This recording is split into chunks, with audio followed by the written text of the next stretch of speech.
Today we have Dr. Michael Stanton-Hicks speaking. I think our first local speaker in a long time in our MP seminar series. This is a joint session with the FES Center and the Center for Neurological Restoration at the clinic. Dr. Stanton-Hicks is a professor in anesthesia at the Lerner College of Medicine and also a physician and past director of the pain management clinic over at the Cleveland Clinic. He's been at the clinic since 1988, I think is correct. Grew up in Australia and did his medical school in London. And then, as I mentioned, has been here at the clinic since 1988. I think it's fair to say, I don't think anyone would dispute that he's certainly the world's expert when it comes to peripheral nerve stimulation for the treatment of pain, peripheral pain. You must have written probably every chapter that's in any pain book on the topic of peripheral nerve pain, I think, probably in the last 20 years or so. So we're certainly happy to have him here, happy to have him come down a few blocks from Euclid, and we look forward to his talk this morning. Thanks. Thank you very much. Yeah, sorry about the delay of the computers, but anyway, what I thought I would do with this is put this in the context of history, talk about peripheral nerve stimulation and what has recently become a sort of a firestorm, peripheral field stimulation or peripheral nerve field stimulation. There's a confusion with the names there because we really don't know what the mechanism is, whether it's working on nerve endings, working on the nerves themselves, or whether the field is large enough to affect actual segmental nerves where these electrodes are being placed. And then I'll finish a little bit on what I think it needs to be addressed in terms of research and development, because at the present time we're working with electrodes that were designed in the 70s. One of the reasons why peripheral nerve stimulation really didn't go ahead very fast is because when the CPT coding for medical procedures was introduced, 10 years of morbidity associated with the electrodes that were built for peripheral nerve stimulation between 1970 and 1980 caused all of those enthusiastic implanters to go away from this. So there was nobody was there to defend PNS. So PNS lacked research, it lacked people doing it, and only through the enthusiasm of a few implanters, one of whom taught me, Sam Hasenbusch, who's no longer with us, and Susan McKinnon and Vanderbilt and a couple up at the Mayo, continued to do peripheral nerve stimulation. The two electrodes that were introduced, and the only ones that were on label in terms of the FDA, were built then at that time by Medtronic, and they were coupled to an RF generator. So what you have now is that Medtronic no longer make the RF generator, and we're using off-label implantable generators to drive the on-label electrode that's made by Medtronic. So that's a little bit of the history about peripheral nerve stimulation. Electricity has been used for millennia for treating various ailments. And if you really want a good shock, you can go to this little fellow with 650 volts, and you've probably forgotten all about the pain for which you had the procedure done. And you will probably never visit that physician again. But anyway, electroacupuncture goes back a long way, between 1500 and 500 BC. And then Wall and Sweet, following all the papers that began to come out from the basic sciences of electricity and its effect in inhibiting the central nervous system, Wall and Sweet tried an electrode on themselves, an infraorbital electrode, and showed that it actually could affect pain. Periaqueductal Gray stimulation also enhances the inhibitory systems in the central nervous system, and then these papers came out in rapid succession. You can affect the transmission of pain intradurally or intraspinal by the epidural or extradural space. Now there's already a company that is making equipment and proposing to use the dorsal root gangling as a target. And of course, nerve roots are used. Again, remember that we have a deficiency of electrodes. We do not have electrodes for any of these applications at the present time. When people are trying to do these things, they're using something that's been made for an entirely different purpose. We need electrodes for the nerve roots, the divisions, and the cords of the brachial plexus, and of course also the sacral plexus, because of injuries more proximal to the segmental nerve. But why should we use peripheral nerve stimulation? Well, Wall and Sweet showed that you could affect pain. They did it on themselves and then on a patient. If there's neuropathic pain in the nerve distribution, mechanical and thermal allodynia by suppression of A delta fibers, and when spinal cord stimulation fails to provide adequate coverage in a targeted area in which the stimulator has been implanted to cover. And of course, when patients don't want anybody to play with their back anymore, often these are patients who've already had a bad experience from some spinal procedure. I just grouped some of the papers that have come out.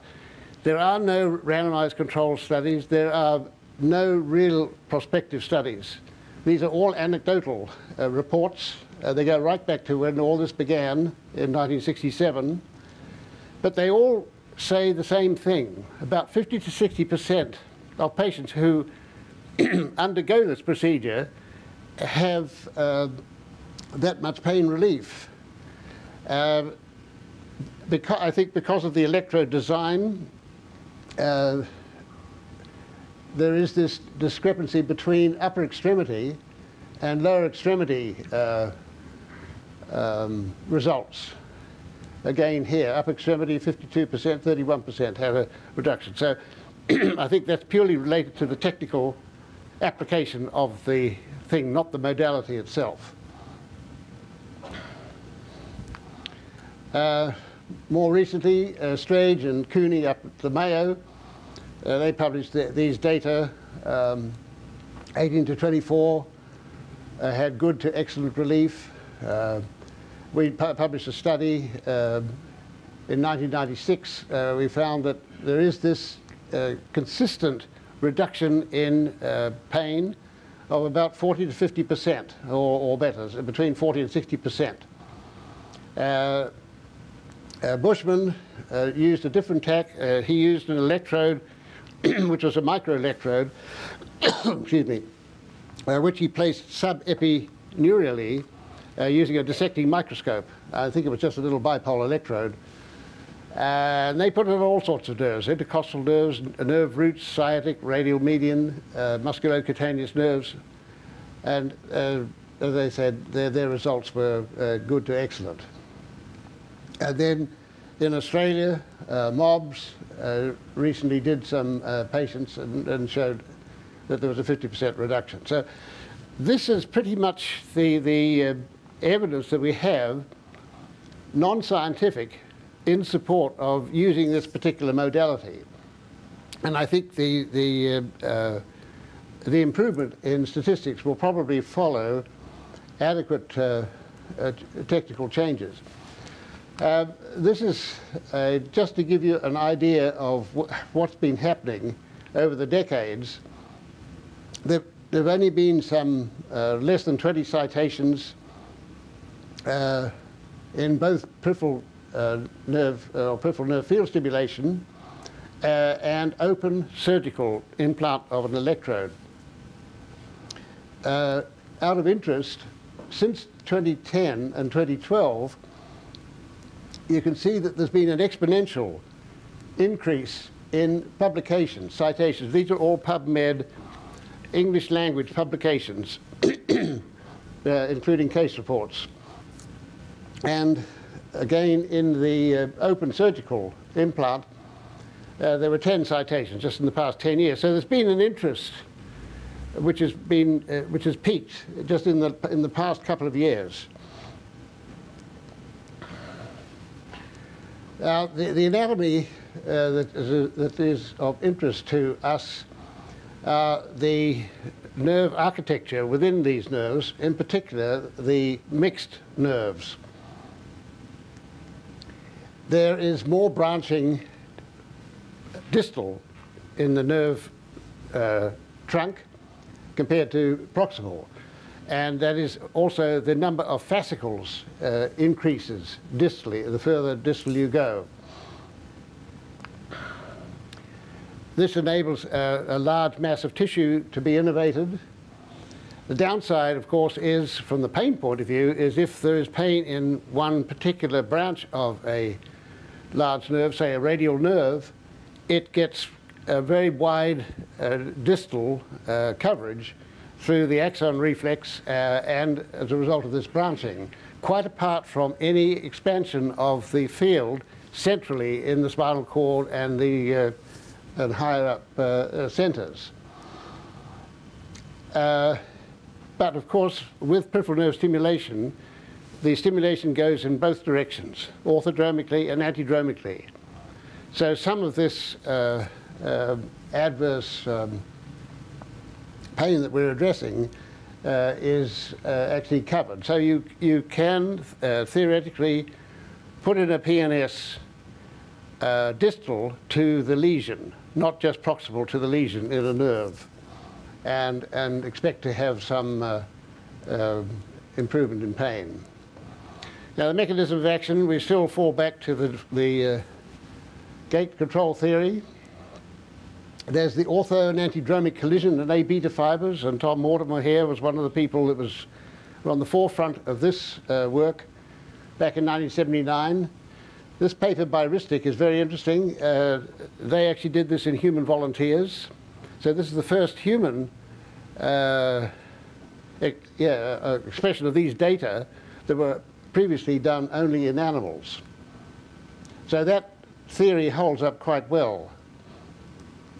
And then, of course, there is the changes in the central nervous system in the forebrain, where the so-called pain matrix is reorganized as a result of chronic neuropathic input. Now, these data are taken from Sunderland. Sunderland spent almost 55 years of his life during the Second World War and after dissecting nerves. That's not a model. That's a real dissection. And he was interested in providing hand surgeons and plastic surgeons the information that they needed to be able to do grafts on nerves. But this shows you what we're faced with at the present time. If you consider those two electrodes on a bunch of fascicles like that, you can see what happens, say, with the sensory nerve here, which starts off down at the bottom and ends up over here. Now, we've got two electrodes. We're maybe trying to influence that particular, or one fascicle containing sensory fibers of many that are included in this architecture. However, you can see that this distance here is much greater than down here. Furthermore, if you have a motor fiber that starts here and it comes up at those 2 points there, because it has been coming over here, and you can follow this all the way over to this side, you can see what's going to happen. We're going to have a very tiny window of opportunity to distinguish between motor stimulation and sensory stimulation, which the functional electrical stimulation people could care less about. Because here what we want is interruption of pain fibers, or provide the opportunity of A beta stimulation having a suppressant effect on pain fibers. So in the final analysis, what you get is your motor fiber here is quite close to this electrode. It's not very far from the tip of this electrode. And by the way, I've deliberately made these out of proportion to the nerve. But in reality, this is in fact what we are dealing with clinically. We have these great big buttons on nerves covering, you know, how many numbers of fascicles. So there's not discriminate stimulation. But so that's the problem with a mixed nerve. Obviously, you can try to orient these around and try to pick up, but we can go to that a little bit more detail. So separation of sensory from motor stimulation. To maximize sensory from motor stimulation thresholds is the ideal. We require an electrode array that partly encircles the nerve, not just on one side, because if we want to be efficient, we should be trying to get as many of those fascicles that are of interest to us with the minimum amount of current. We need to optimize the shape, the surface area, and the number of electrode contacts. We need to avoid long-term subliminal motor stimulation, and I've experienced this in patients who have been successfully implanted, and then 8 years later they've come back with a foot drop from a sciatic nerve stimulator. So I told them to turn it off, and the foot drop went away. So there's a long term. These things don't necessarily happen overnight or in a week or several months. They can happen over years.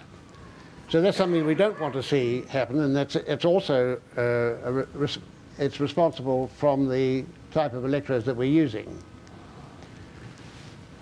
So we need to have electrodes that can make this selection. Linear arrays are inefficient for mixed nerves, so placing what would be called, say, a percutaneous spinal cord stimulator electrode, which is no more than a catheter with little circles, cylindrical contacts on that, putting it alongside of a nerve like the one I showed you is not a very efficient way of getting good stimulation. However, it can be used for trials prior to open surgical implant of an appropriate electrode. Multiple contact partial cuff electrodes of different sizes are needed because of the different sizes of nerves, and the platform needs to be made of a very compliant material, which none of the electrodes at the present time are made of. Okay, as I've already been over this, we're using these two electrodes together with a power source, the IPG, not an RF connector. Now, the patient selection for patients who are going to have innovative, or any sorts of innovation or surgery, requires multidisciplinary care because you're all well aware of the psychological impact of chronic pain and what that does to the threshold of pain, what that does to the individual. So they've got to be managed behaviorally as well as pharmacologically long before you come to the point of neurostimulation. So they would have failed conservative measures. They've been cleared by a psychologist or psychiatrist that there are no hidden agendas or psychotic conditions that would make the result of using this less than appropriate. We usually test with a local anesthetic block of nerves, but you can also use EMG or nerve conduction testing. As I said, the indications are primarily things like CRPS, nerve injury, compression syndromes, and evolving conditions like vascular problems and even cancer pain, neurofibroma conditions. Surgical exposure is required for the placement of the type of electrodes that are currently available for peripheral nerve stimulation. And it's important when selecting the nerve, the target nerve, that any adjacent structures, even cutaneous sensory nerves or other major nerves, like in this case the ulnar nerve here, this is the median nerve, are protected. And then the type of device that's put on is shown here. This is the so-called on-point electrode. It's got a little Gore-Tex skirt which facilitates fixation of it to the nerve itself and the adjacent tissues. Now that ultrasound has become a very useful tool in guiding the placement of electrodes. This can be used to place a trial electrode, and I can foresee in the future people like anesthesiologists doing trials for these things, and then having determined that this is an appropriate type of procedure for the indication, then as a hand surgeon, vascular surgeon, neurosurgeon, whichever one that are going to be involved with implanting, can then take over and do the surgical procedure. So you can do the surgical procedure without a trial. We used to trial back in 1988 to 1992. We no longer trialed because we found that we didn't take any out, and they were all fairly successful, probably because I think our selection had been very good. We still do not trial them. However, now that ultrasound is so freely available and facilitates or expedites the identification of a nerve and placement of a percutaneous electrode, I would certainly be open to just trialing all of these cases ahead of time. You can do a two-stage surgery trial. We started that at the beginning, and that is actually placing the electrode on the nerve, fixing it, and then externalizing the source of current. Then after a couple of days, if the patient has a good result, then internalizing the power source. We used to use a fascial barrier between the nerve and the electrode. We thought that this might be kinder for the nerve. In actual fact, it's very unkind to us surgeons later when we come to try to take these things off. It's a hell of a mess to remove and safely protect the nerve when you remove it. So we don't do it anymore, but that was a misplaced idea. The power source, they now have reduced in size. The power source for an upper extremity peripheral nerve placement generally goes under the clavicle, and in the lower extremity we can now put this in the same wound as the approach to the nerve, which at the present time is really only the sciatic, because that's the only one that we can safely and expect to have long-term good result. So this is placed in the lateral thigh. That shows the old way we did it. Here you can see a great big sheet of fascia that's been taken off the muscle here, flapped over the nerve, which is invisible. You can't see it, but I can tell you it is behind that electrode. And so the electrode was then sewn to the fascial graft. This is one where we've taken a graft from another site because there wasn't anything adjacent to the nerve. Again, this is sewn to the graft was then applied to the nerve. And that just shows the sciatic nerve there, big nerve. And here's your fascial graft with one electrode here, one here, each one opposite the division, two divisions of the sciatic nerve. This shows the same, excuse me, same situation without the fascial graft. It's much neater. By the way, this is time consuming. If we had an electrode that was made that was fitted to the shape of the nerve, we could cut the surgical time down to by half. You could do it in 40 minutes instead of an hour and a half that it now takes. But that's mainly because of the amount of work that there is involved in doing it this way. That shows one of these on-point electrodes on a median nerve. There you see it was a prototype electrode that I had made in 1989. There were only single channel power supplies at that time, so the opposite electrodes were paired and they were spliced. More recently, we're now dual channel. We can now apply power to each electrode contact. This is just a little review of the work that I did with Dr. Hausenbusch. These were all CRPS patients. We looked at 230 records at the time. 187 were reviewed, out of which we were able to get enough material to do the study in 91 of the patients. That was between 1991 and 2003. They were, mean age was 45, but you see the big spread, 23 to 80 years.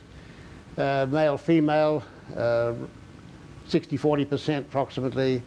Upper and lower extremity about the same in the two. And they were both CRPS1 and CRPS2 types. And so I'm asked always, well, why do you put an electrode on a CRPS1, which is not, where there's not a named nerve that's involved in the injury? And the answer is because these patients may have pain, if it's in the upper extremity, more over the ulna than the radial side or the median side. And so this is why we've included type 1 as well as type 2. We just did visual analog scores, function, and two-sided t-test. So it's a very rudimentary type of study. It was just a look at what our results are doing. And as you can see again, that the pain scores, you can see it better here, the pain scores go down by about half. And so this is the same sort of picture that's been cited over the last 30 years. This is the Mayo group. There's a couple of papers, 60 patients. They said had almost complete pain relief. This wouldn't stand up to a Cochrane report. It's class D evidence. This was ours. Of the 30 patients, 23 of them went back to work. That's pretty good in a chronic pain population. And these patients, all of them, there was not one that was under 2 years with their symptoms. They were up to 8 years, I think, or 7 years. So getting that amount back to work was pretty good compared to conventional medical management. And that was at a 15-year follow-up. As I told you, this is Bushman and Oppel. They used these little microelectrodes. A neurosurgeon in Seattle or Portland, in 70 patients, 50% reduction at 26 months. The Australian group, 31 at 31 months. The activity levels were increased, 47, but notice that unchanged in 40% approximately. So you see the impact of the chronic pain injury is quite devastating for this patient group. Interestingly, they had half of their patients were workers' compensation patients, and there was no difference actually in the response, which is, I think, different to what we tend to feel happens to us here in the United States. These ones are more interesting to me. Eisenberg and the group of these two centers in Germany and one in Haifa in Israel, they looked at two time periods with the same group of patients, 85 to 86 and 95 to 96, and evaluated them in the same manner, and they found that of the 46, 78% still had good pain relief and 22% poor.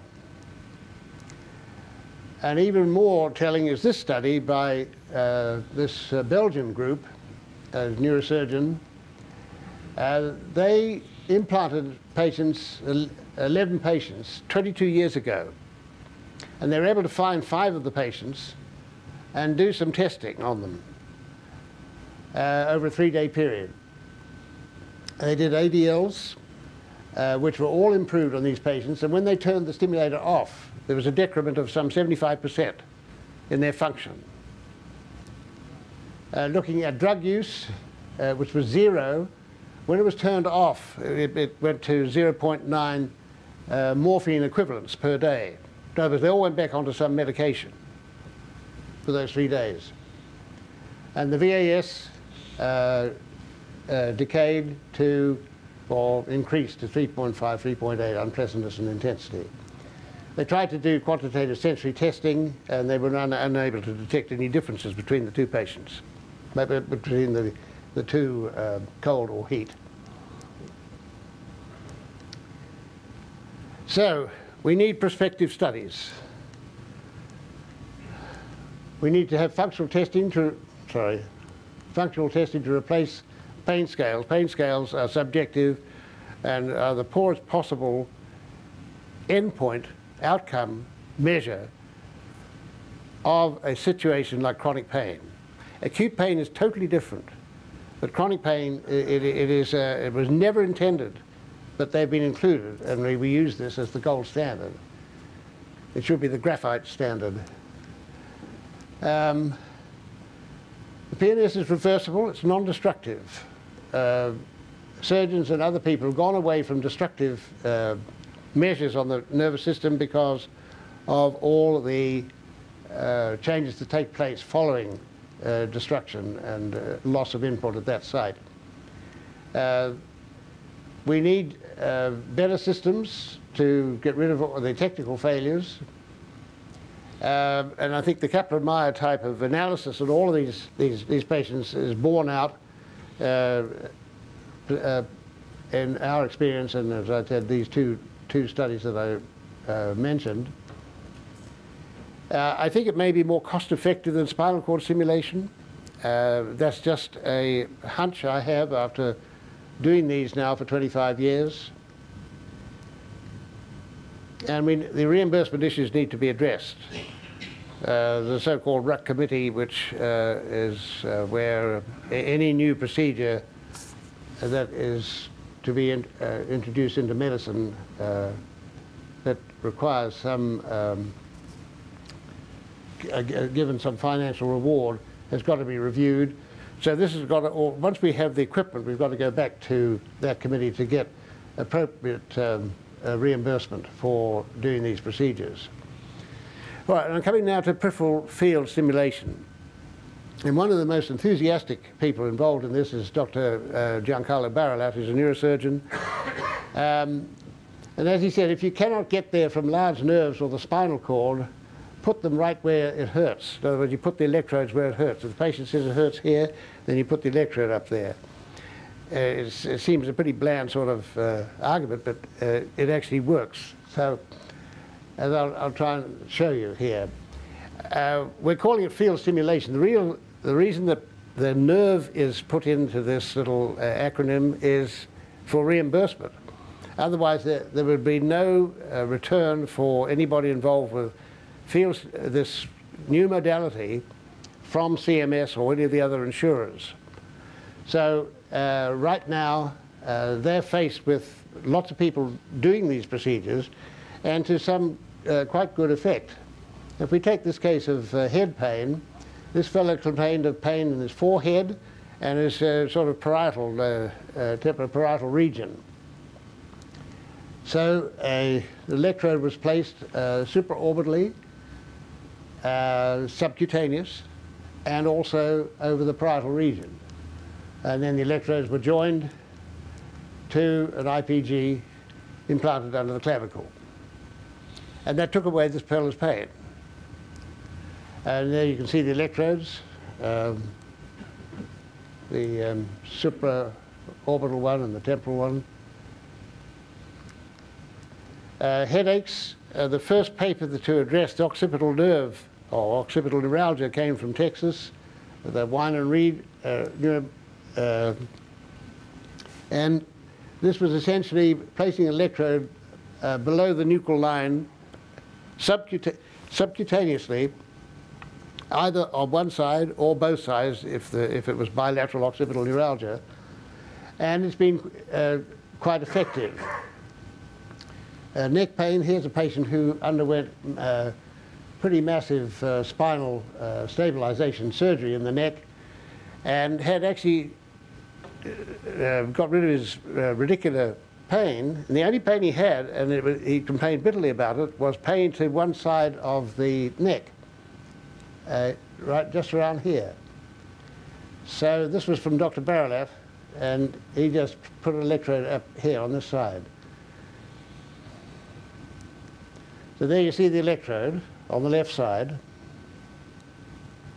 There's all this hardware in the neck, and that's going down to the IPG below the clavicle. There's a patient of ours here at the clinic.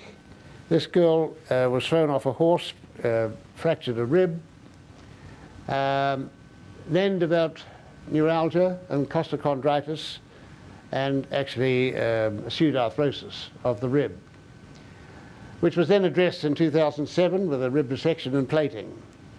Then they had to remove it because the pain persisted and there was still movement, so they tried a graft. The patient then came to us, and we don't have electrodes for intercostal placement. We could put a spinal cord stimulator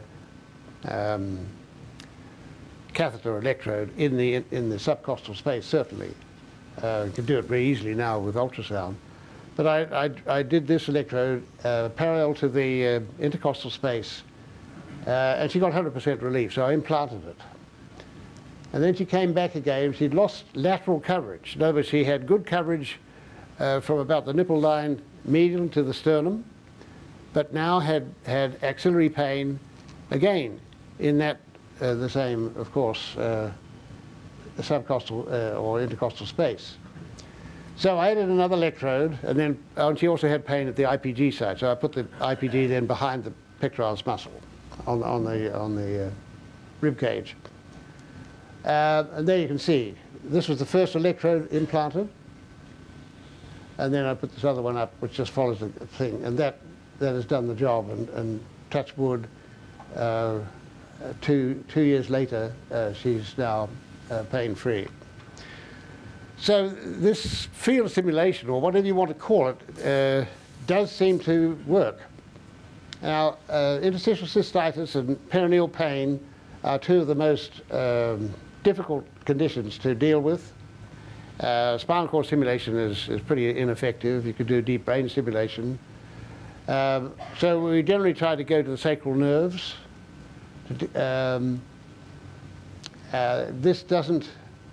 This only addresses the pain, and it doesn't address the bladder dysfunction in these people. And this is the type of procedure that we do. We place electrodes either bilaterally or both sides if the pain is bilateral. You can do a laminotomy and put a laminotomy lead in as well, or leads. This was a patient who had intractable inguinal pain, and it was referred to only one side. She had all the frequency of the other misery that goes with interstitial cystitis. So the sacral root stimulator was tried and implanted, and she had excellent relief of her symptoms. However, she developed headaches. I don't know what the percentage is, but there's a small percentage of patients who have intraspinal neurostimulation that develop headaches. It's less than 1%, but it does preclude the use of that modality because of the side effect. So electrode we tried exploring different sites for this electrode. And here you can see the trial, placing it subcutaneously. That's just a little bit more of the procedure. Electrode is just put into a needle. I mean, this is essentially very simple. You could do it with your hands tied behind your back. And then it's left there. And so this patient had good pain relief. She still had her IC, but because the pain was gone, she was very much more comfortable. And there you can see the sacral electrodes that were implanted for the same thing, but were precluded from use because of the headache. Yeah, this is where one of these things that happens in medicine a lot. Herniorrhaphy, or inguinal herniation, occurs with a regular frequency, with or without a strain. And as you know, there's quite a good recurrence rate, depending on the surgeon that did the surgery, and maybe other factors too. However, with the introduction of mesh, this has stopped herniation. But the other thing that we're now faced with is neuropathic pain related to the nerves getting tied up with the mesh. And this big hernia surgeon in Los Angeles, he's introduced the term meshoma. Very good scientific term. But and it's a miserable job to try and dissect the nerve off and preserve it, to the extent that the next result, which is fairly sort of surgical response is, well, why don't we just prophylactically cut the nerves ahead of time? They're not thinking about phantom pain problems and the problems of neuropathy after that procedure. However, field stimulation can be used to address this situation. This was a case we had at the clinic. Samina Ruse, who's a great ultrasound specialist. The pain here developed following cardiac catheterization along the femoral distribution, including the saphenous nerve. And after 18 months, they decided to place a lead, as you can see here, axial to the nerve or thigh. But the saphenous neuropathic pain still existed. So Sama then added another electrode there, and that went away. By the way, that was 2009. I saw that patient last year, and they're still free of this pain. So there seems to be longevity even with this PNFS approach. So I think this is what we're looking at for the future. PNS development is only for neuropathic pain. It's not for nociceptive pain. It is also effective for vascular. Neurostimulation is quite effective for vascular problems. And one of the consequences of the vasculopathy that develops in conjunction with some of these neuropathic pain processes, diabetes is the commonest one, of course, where the vasculopathy is really the major thing, and everything else is secondary to the ischemia. CRPS is another one. It's like diabetes. It's the same scene. The nerve endings lose their blood supply, die, and then the neuropathic pain increases. So there is a functional return. It's not just a reduction of pain that can be achieved through neurostimulation.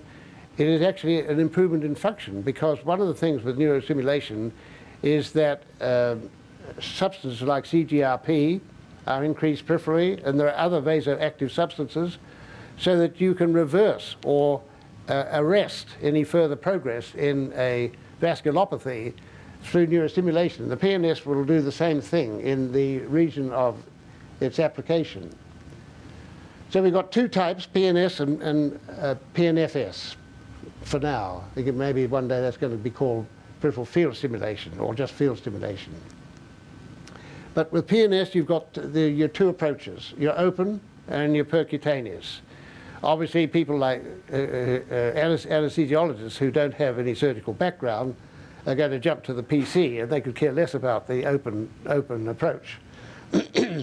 However, they could be a very good ally to the surgeons if they did all of this fancy work with ultrasound and tested these things out. So they're not going to be put out of a job just because open peripheral nerve surgery becomes a much bigger thing than it is now, with adequate technical advances in the equipment.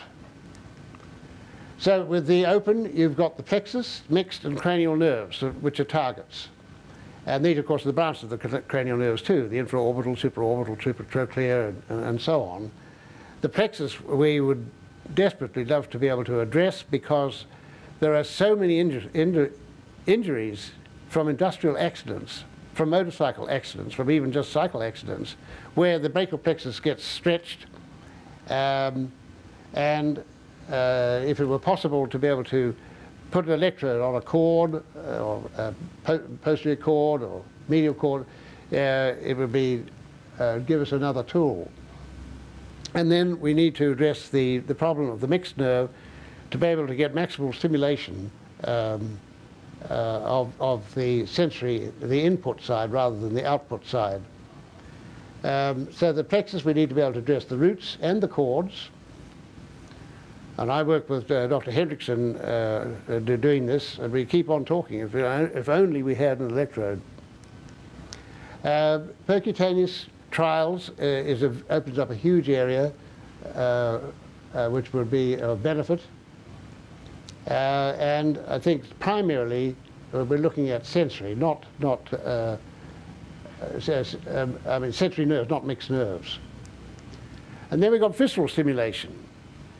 And we've already now addressed things like the DRG.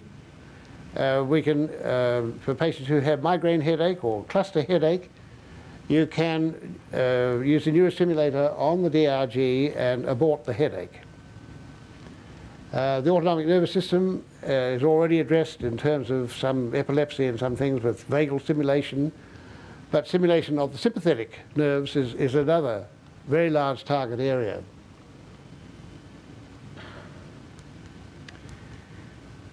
So what do I see in the future? We need research into the mechanisms of peripheral nerve stimulation, peripheral nerve field stimulation. The stimulation parameters that we're using are pretty primitive. It's rather like Model T compared to Ferrari.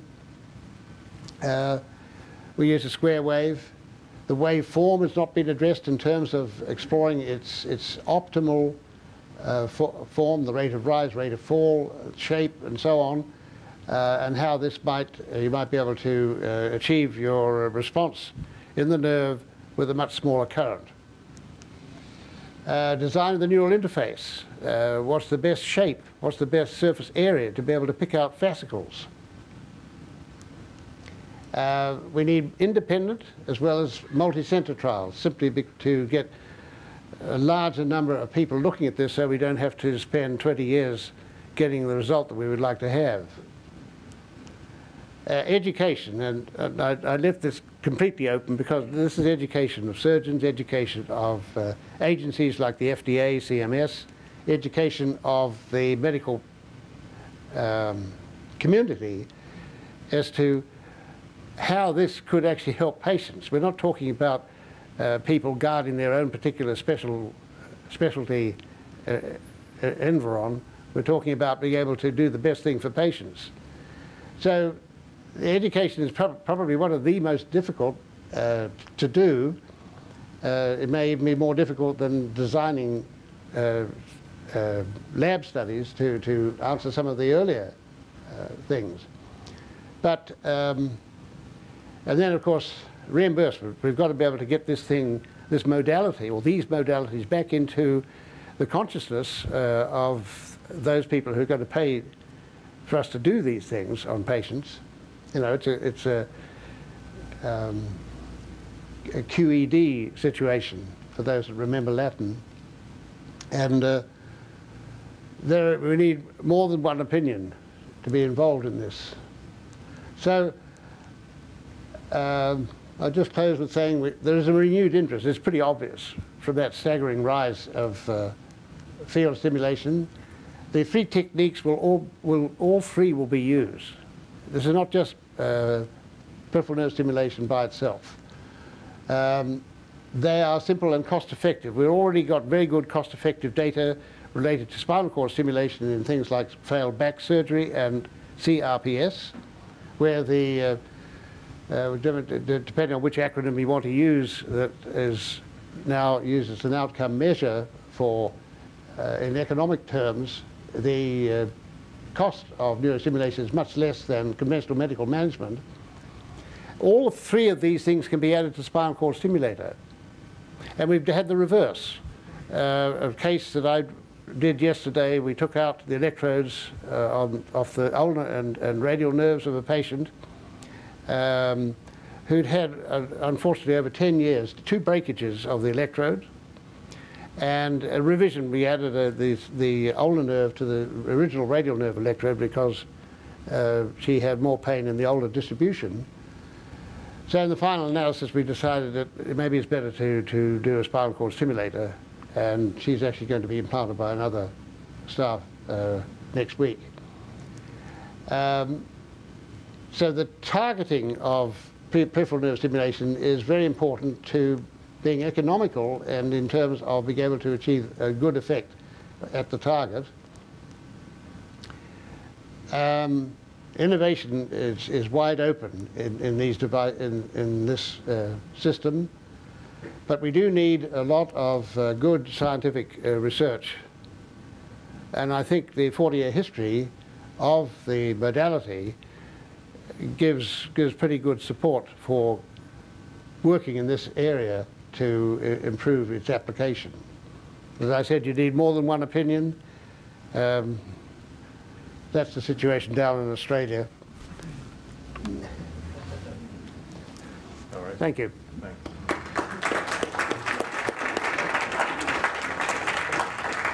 All right, we have time for questions. Before we take questions, we do have a gift. Thank you for making the trip, the long trip to the other side of the city here.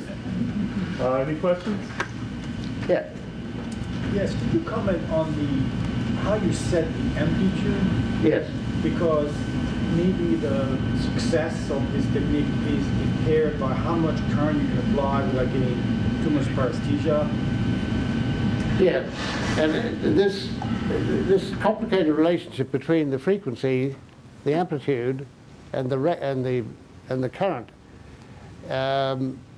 is still requires trial and error, and I find very often that the rate or the frequency may be the thing that enables one to achieve pain in a particular area. It's very interesting as you play with the pulse width and the amplitude.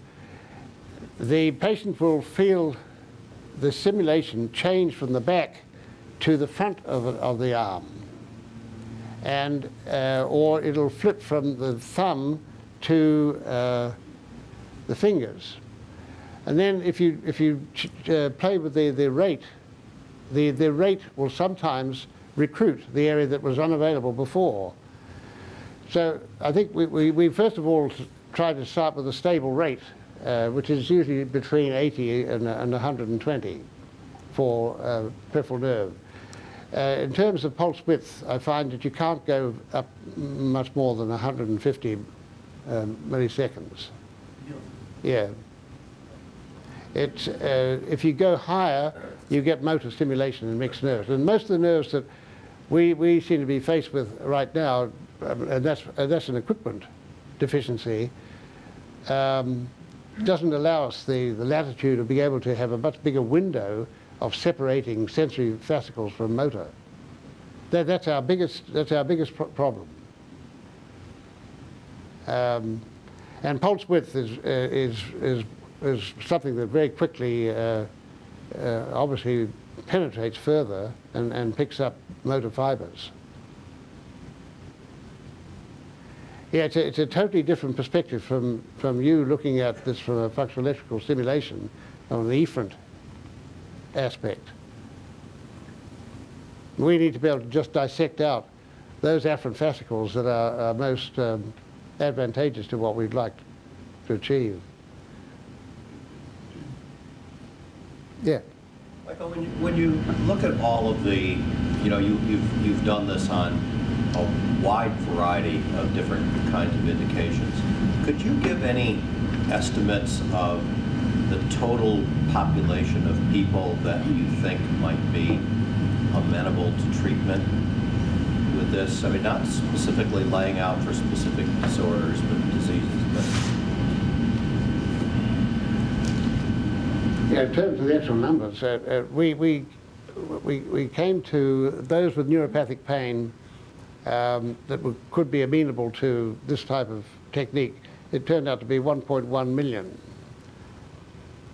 But that was that included procedures which are now no longer likely to done on patients that are now no longer likely to induce neuropathic pain. Cardiac surgery, which was one of the very big ones, that was a part of that number because of doing the sternal split and getting intercostal neuralgia. So you take that lot out. The other one was the gallbladder surgery. Now that's being done endoscopically. So a lot of the surgeries now have taken away the need to address certain types of nerve injuries that occurred as a result of the procedure. I don't know.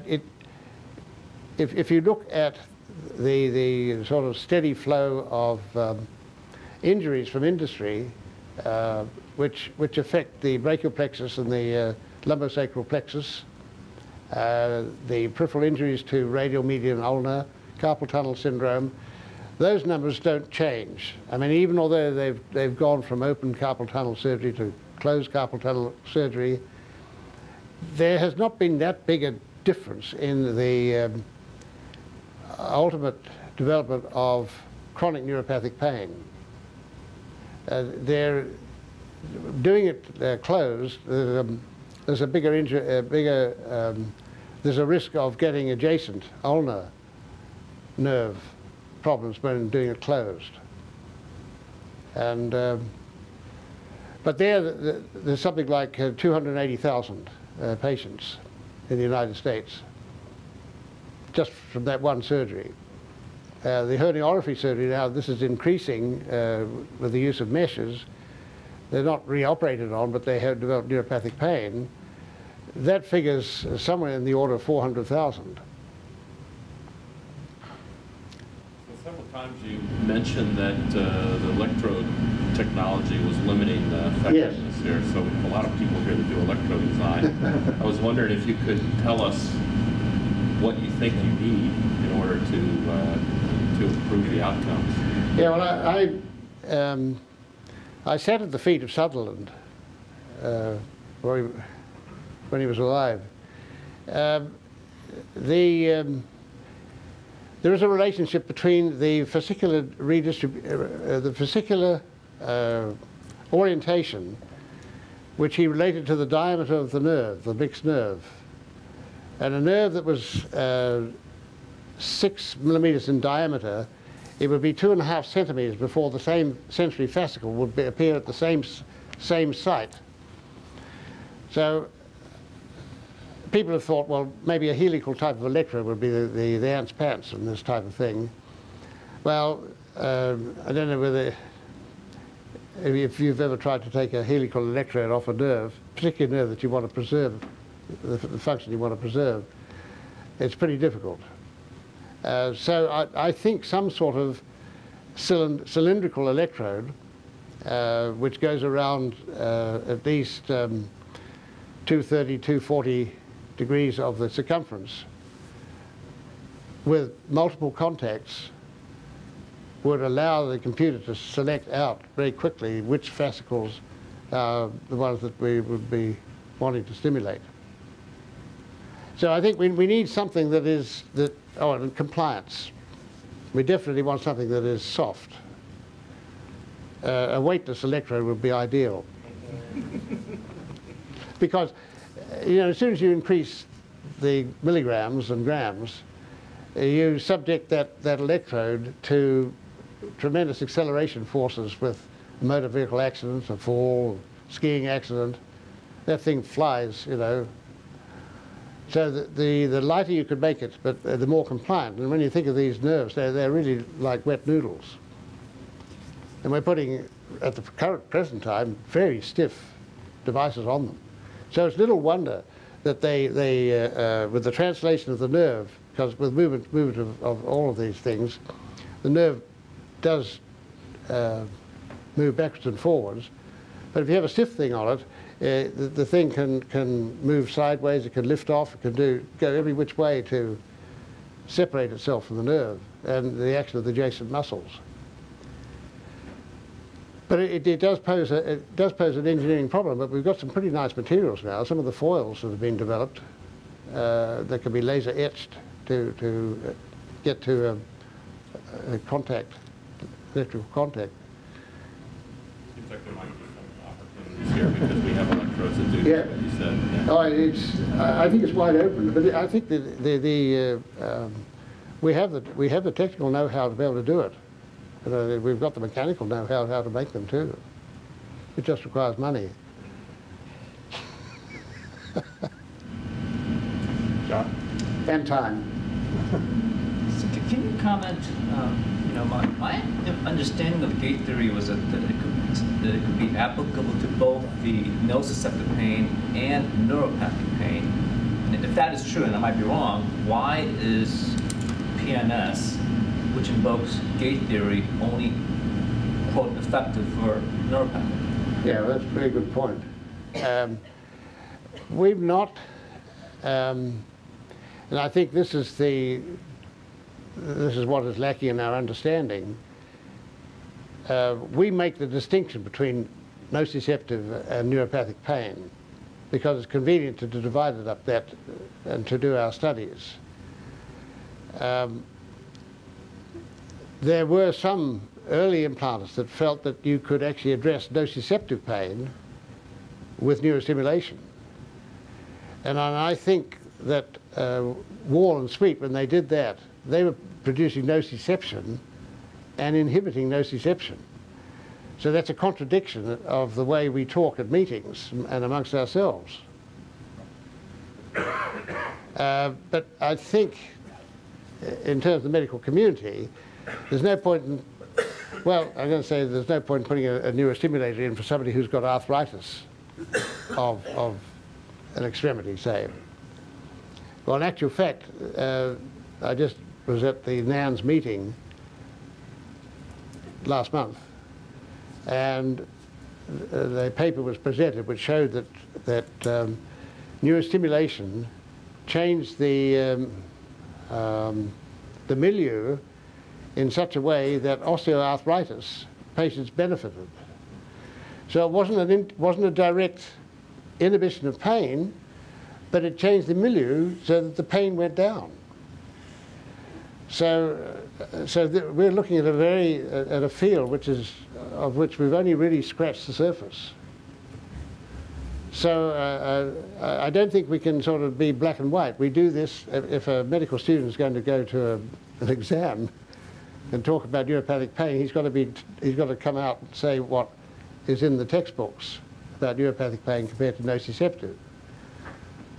But in reality, I think there isn't quite the same distinction in terms of neural function.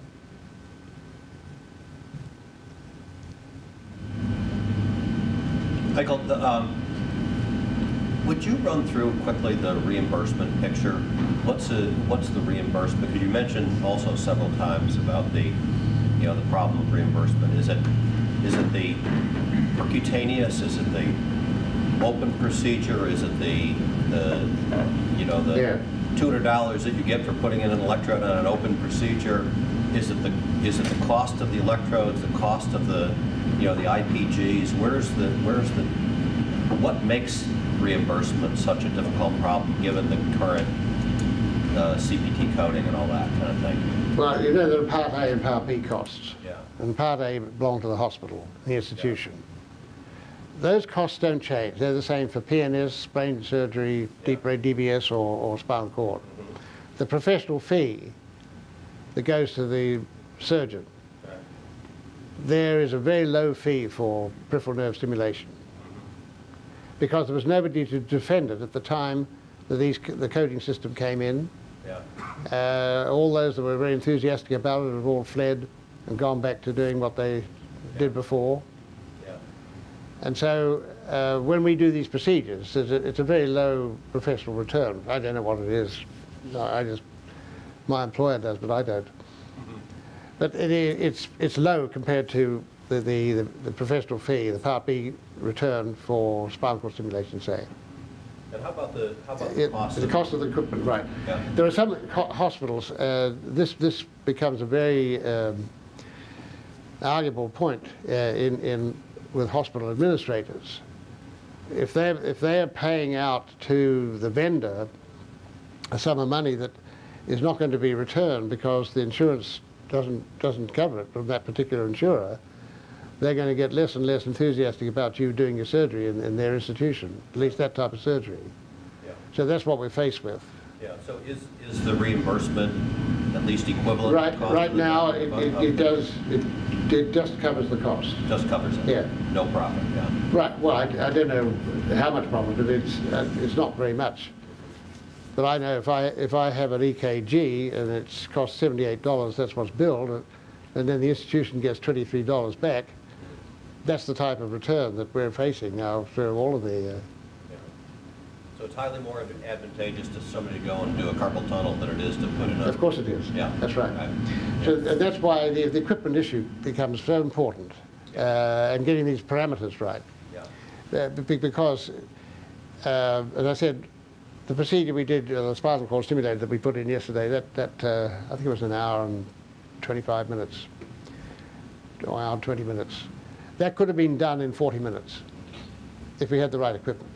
It's just a matter of exposure, isolating the nerve, and then putting literally dropping the thing on, and then coming out. And do you get...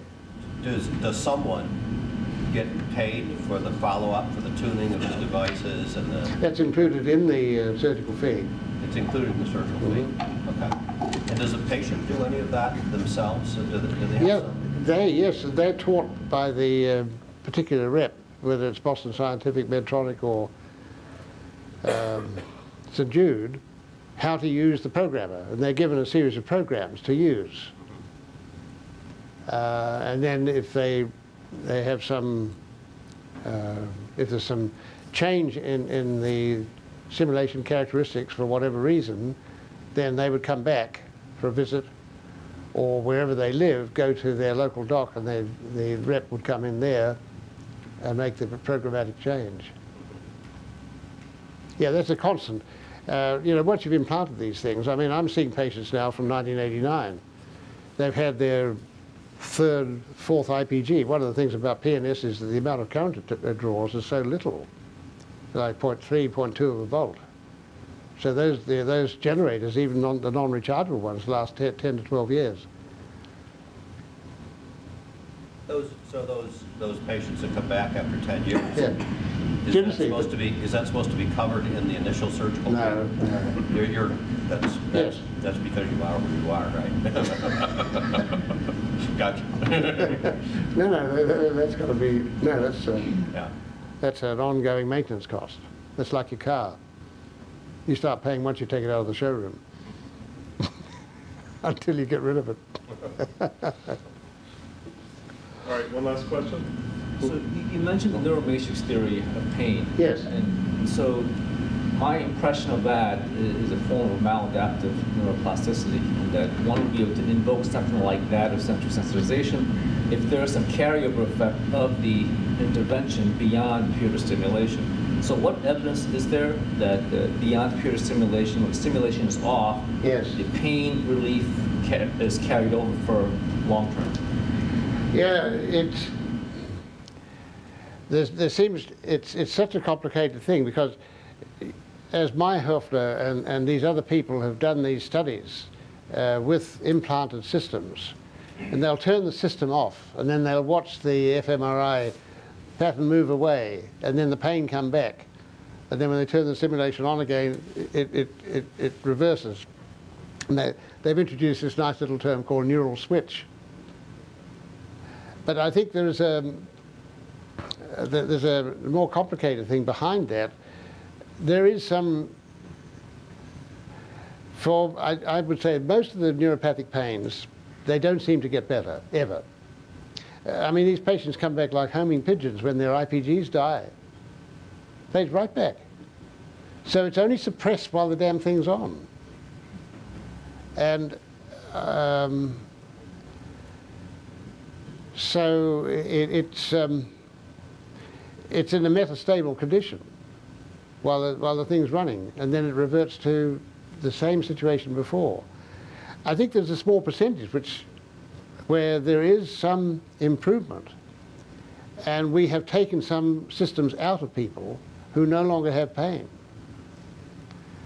And I've done this in younger people who've had their stimulator in for 2 or 3 years, 4 years, and they've been very active, many of them in sport, and no longer have pain. And I think the process that is obviously reversed, so maybe that has to do with a more youthful situation.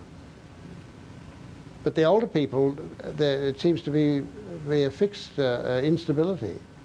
So that will be consistent if this neuropathic pain is really this central nervous system plasticity, and as we get older, we become less plastic, but the younger folks will be more plastic, and therefore they could be more amenable to reversal. Yeah, well, a good example of that is opioids. If you use opioids in a patient, particularly systemic opioids, like intrathecal, in patients who are 65, 70, 80 years of age, they don't develop tolerance. Put that in a 25, 30-year-old. I haven't put a pump in a patient like that now since 1997, because I think it's just not worth it. There's too much pharmacodynamic or pharmacokinetic change that takes place in those people.